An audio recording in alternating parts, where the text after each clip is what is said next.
రాష్ట్రంలో ప్రభుత్వ, ప్రైవేటు ప్రజల భాగస్వామ్యంతో పర్యాటక ప్రాజెక్టులను ప్రభుత్వం ప్రోత్సహిస్తుందని, ఈ అవకాశాన్ని పెట్టుబడిదారులు సద్వినియోగం చేసుకోవాలని రాష్ట్ర పర్యాటక శాఖ మంత్రి కందుల దుర్గేష్ పిలుపునిచ్చారు. విశాఖలోని నోవోటల్ హోటల్లో జరిగిన ప్రాంతీయ పర్యాటక పెట్టుబడిదారుల సదస్సులో శాసనసభ స్పీకర్ చింతకాయల అయ్యన్న పాత్రుడితో కలిసి ఆయన పాల్గొన్నారు. ఈ సదస్సులో భాగంగా 6 పర్యాటక ప్రాజెక్టుల కోసం రాష్ట్ర ప్రభుత్వం సంబంధిత ప్రతినిధులతో అవగాహన ఒప్పందం కుదుర్చుకుంది. ఈ సందర్భంగా పర్యాటక శాఖ మంత్రి కందుల దుర్గేష్ మాట్లాడుతూ రాష్ట్ర ప్రభుత్వం పర్యాటక రంగానికి పెద్దపీట వేస్తుందన్నారు. పెట్టుబడిదారులు ఉన్న అన్ని అవకాశాలను సద్వినియోగించుకోవాలన్నదే ప్రభుత్వ ఉద్దేశమని పేర్కొన్నారు. చాలా విషయాలు కలెక్టర్స్ అందరూ కూడా వివిధ జిల్లాల్లో ఉన్నటువంటి అన్ని అంశాలని కూడా తెలియజెప్పారు.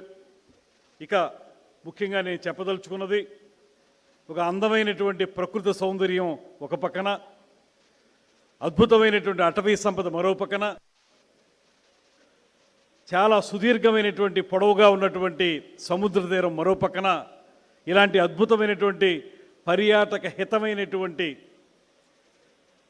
అంశాలతోటి నవనవోన్మేష సుందర వదనార విందగా విరాజిల్లుతున్నటువంటి ఉత్తరాంధ్ర ప్రాంతం. ఈ ప్రాంతానికి సంబంధించి ఇక్కడ ఒక ప్రాంతీయ సదస్సును ఏర్పాటు చేసుకోవడం ద్వారా గతంలో స్పీకర్ గారు చెప్పినట్లుగా ఒక 5 సంవత్సరాల పాటు గతి తప్పినటువంటి పర్యాటక రంగాన్ని మళ్ళీ పట్టాలెక్కించడానికి ఏ రకమైనటువంటి ప్రయత్నం ఈ ప్రభుత్వం చేస్తుంది అనేటువంటి మాటను మీకు తెలియజెప్పడం ద్వారా మీరు ఔత్సాహికులు ఎవరైతే ఉన్నారో వారు ముందుకు రావటానికి, తద్వారా ఈ ప్రాంతాన్ని పర్యాటక ప్రాజెక్టుల ద్వారా సుసంపన్నం చేయడానికి మీరు ముందుకు వస్తారనేటువంటి ఆలోచనతో ఈ కార్యక్రమాన్ని ఏర్పాటు చేశాం. శాసనసభ స్పీకర్ చింతకాయల అయ్యన్న పాత్రుడు మాట్లాడుతూ పర్యాటక రంగానికి కావలసిన అన్ని వనరులను మన రాష్ట్రం కలిగి ఉందన్నారు. అయితే పెట్టుబడులను ఆకర్షించేందుకు చట్టాల్లో కొన్ని సవరణలు చేయవలసి ఉందని, ఈ అంశంపై సమాలోచన చేయాలన్నారు. కర్ణాటక, గోవా వంటి రాష్ట్రాలకు ఏమాత్రం తీసిపోని వనరులు మనకు ఉన్నాయని వ్యాఖ్యానించారు. నా దగ్గర కూడా 2-3 కేసులు వచ్చాయి. ఎవరైనా ఇన్వెస్టర్స్ వచ్చి పర్మిషన్ అడిగితే పర్మిషన్ ఇవ్వడానికి 5 నెలలు, 6 నెలలు, సంవత్సరం ఎందుకు సార్? మీకు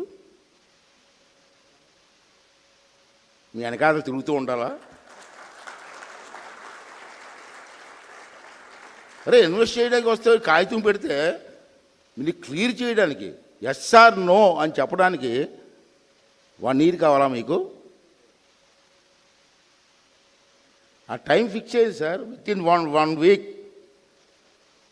అప్లికేషన్ పెట్టిన తర్వాత ఎస్ ఆర్ నో 1 వీక్లో చెప్పండి. లేదో బాబా ఇన్వెస్ట్ చేయడానికి వచ్చి తిరిగి తిరిగి తిరిగి కలెక్టర్ ఆఫీస్ చుట్టూ తిరిగి, మీ టూరిజం డిపార్ట్మెంట్ చుట్టూ తిరిగి కాళ్ళు అరిగిపోయి, చెప్పులు అరిగిపోయి వెనక్కిపోతున్నారు. సో ఈ విషయంలో మాత్రం మీ అఫీషియల్స్ మాత్రం తప్పనిసరిగా, మీరు సెక్రటరీ గారు, మీరు సీనియర్ ఆఫీసర్, మీరు టైం ఫిక్స్ చేయండి. విత్ ఇన్ 10 days అప్లికేషన్ వచ్చిన 10 daysలో ఎస్ ఆర్ నో. ఇటువంటి బ్రహ్మాండ టెంపుల్స్ ఉన్నాయి. టెంపుల్ టూరిజం కూడా డెవలప్ చేయొచ్చు మనం.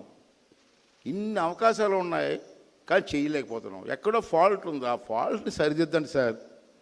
మీకు బాగా సీనియర్ ఆఫీసర్స్ ఉన్నారు ఇక్కడ.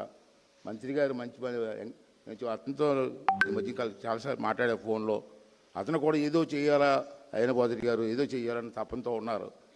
ఇవన్నీ కూడా ఉపయోగించుకొని ఈ అఫీషియల్స్ కూడా పాజిటివ్ మైండ్ పెట్టుకొని, నెగిటివ్ మైండ్ వద్దు అఫీషియల్స్కి.